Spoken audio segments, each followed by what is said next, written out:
Assalamualaikum warahmatullahi wabarakatuh. My name is Safira from Mathematics Education, Universitas Muhammadiyah, Professor Dr. Hamka.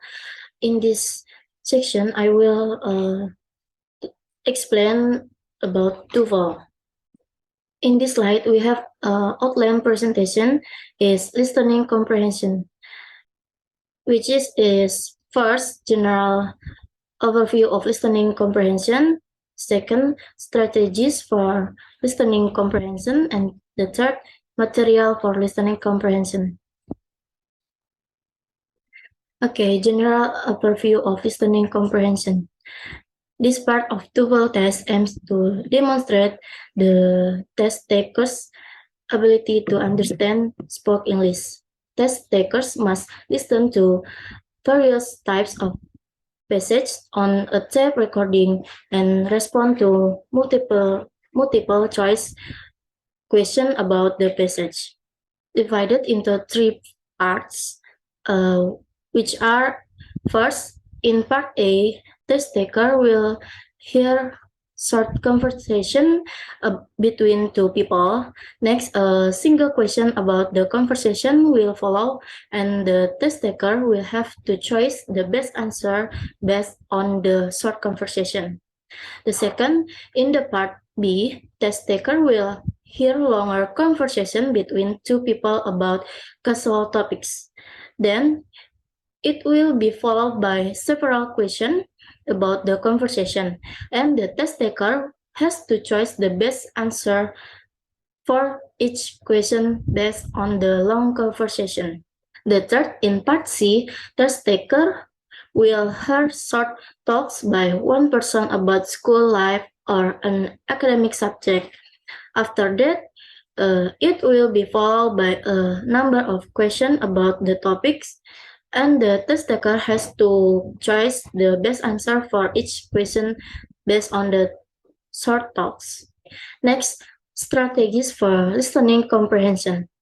First, we have general strategies, and the second, we have specific strategies. Okay, first, general strategies. They are mainly 5 general strategies, which are to be familiar with the direction, listening carefully to the passage, know where the easier and more difficult questions are generally found, be familiar with the pacing of the test, and the last, never leave any blank answer on your answer sheet. Okay, the second is specific strategies. There are mainly 3 parts, which are first, part A, as you listen to each short dialogue, focus on the second line of the conversation because the answer to the question is generally found in the second line.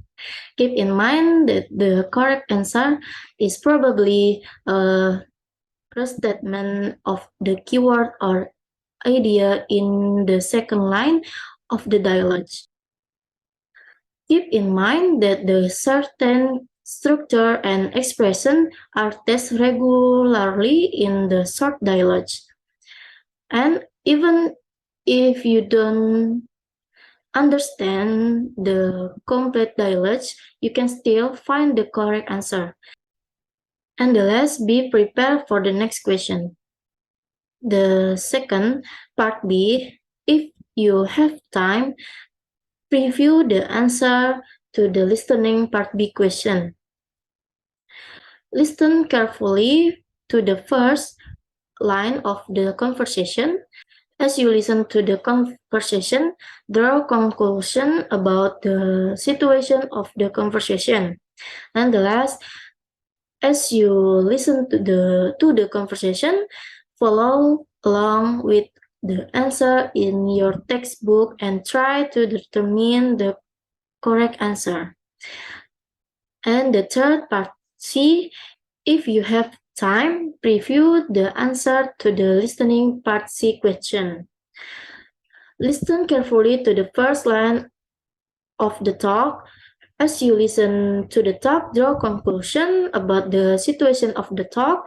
And the last, as you listen to the talk, follow along with the answer in your textbook and try to determine the correct answer.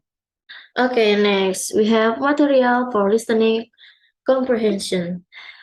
Part A, short conversation. They are mainly 6 short conversation, which are first, second line, synonym, and similar sounds. As stated in the strategies above, the answer to the question is most often found in the second line of the conversation. Other than that, the answer to the question actually exists in a form of synonym of the keyword in the conversation.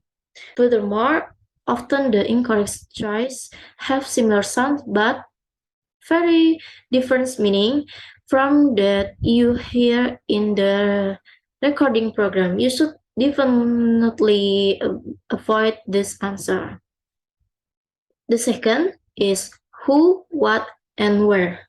In this type of question, the answer is not clearly stated. Instead, you must be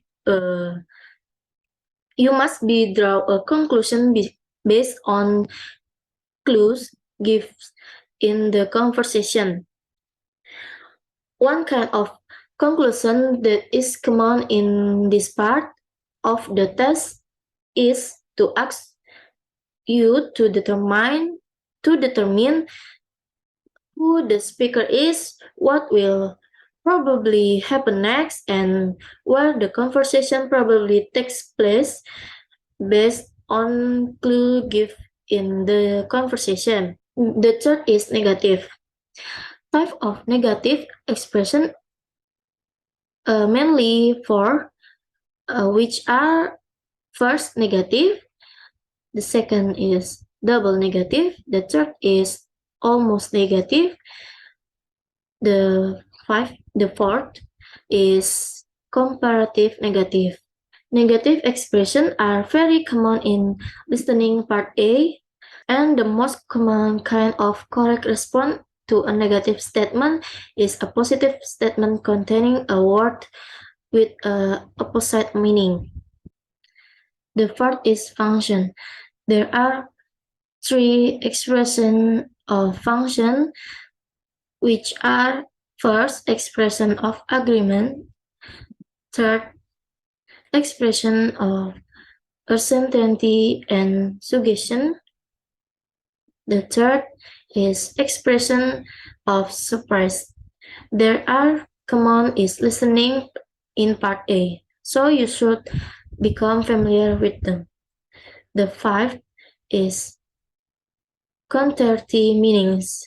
Conversation about wishes and untrue condition or conditional sentence can appear in listening part A because these types of condition imply the opposite of the true situation.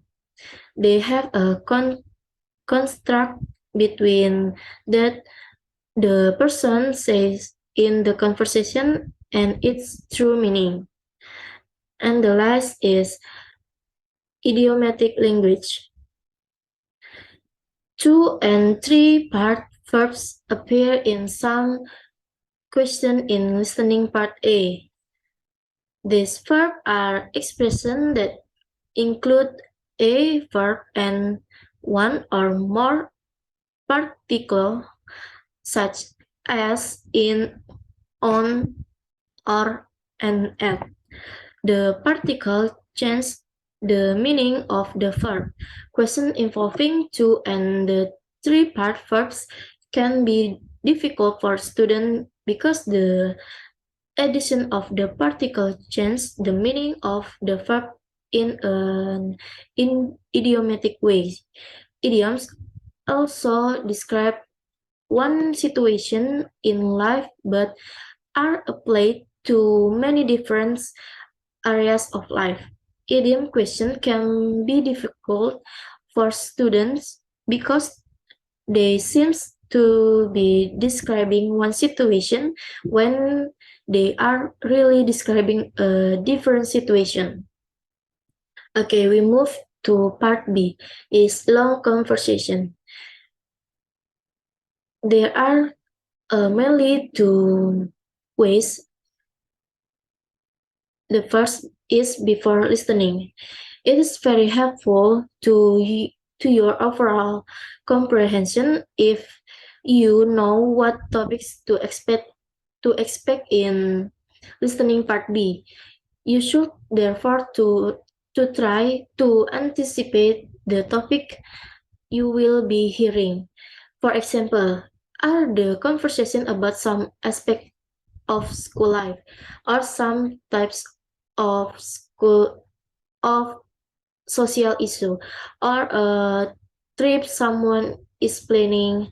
It is a very helpful start strategy is therefore to look actually to look to look briefly at the answer in the textbooks before you actually hear the conversation in the recording program and try to determine the topics of the conversation what you will hear. Other than the topics of the conversation, it is also very helpful to your ability to answer individual question is listening in part B if you can anticipate that what the question will be and listen specifically to for the answer to those questions. The second is while listening. After trying to determine the topic and question, you will listen to each conversation in listening part B, and you should be thinking about the topics or main idea based on the conversation. Since the first one or two sentences generally give the topic, you should be ask yourself what the topic is while you are listening carefully to the first part of the conversation. Okay, remember, furthermore, as you listen to each conversation in listening part B, you should be trying to set the situation in your mind. Similarly to part A, you should be thinking the following thoughts. First, who is talking? Second, when does the conversation probably take place? The third, where does the conversation probably take place? The last, what is the source of information for the conversation? Okay, we move to part C, is short talks. In part C, mainly two ways there, which are first, before listening, and the second, while listening. First, before listening. Similarly to part B, it is very helpful to your overall comprehension if you know what topics to expect in listening part C. You should therefore try to anticipate the topics that you will be hearing. For example, are the talks about American history or literature or some aspect of school life? A helpful strategy is therefore to look briefly at the answer in the textbook before you actually hear the talk on the recording and try to determine the topics of the talks that you will hear. Furthermore, it is very helpful to your ability to answer individual questions in listening part C if you can anticipate what the question will be and listen specifically for the answer to those questions. The second is while listening. As you listen to each talk in listening part C, you should be thinking about the topics or main idea for the talks. Since the first sentence is generally a topic sentence, you should be asking yourself what the topic is while you are listening carefully to the first to the first part of the talk. As you listen to each talk in part C, you should be trying to set the situation in your mind. You should be thinking the following tasks. Who is talking? When does the talk probably take place? Where does the talk probably take place? What course in is the talk concrete with? And last, what is the source of information for the talk? Okay, that's enough from me. Uh, Thank you. Wassalamualaikum warahmatullahi wabarakatuh.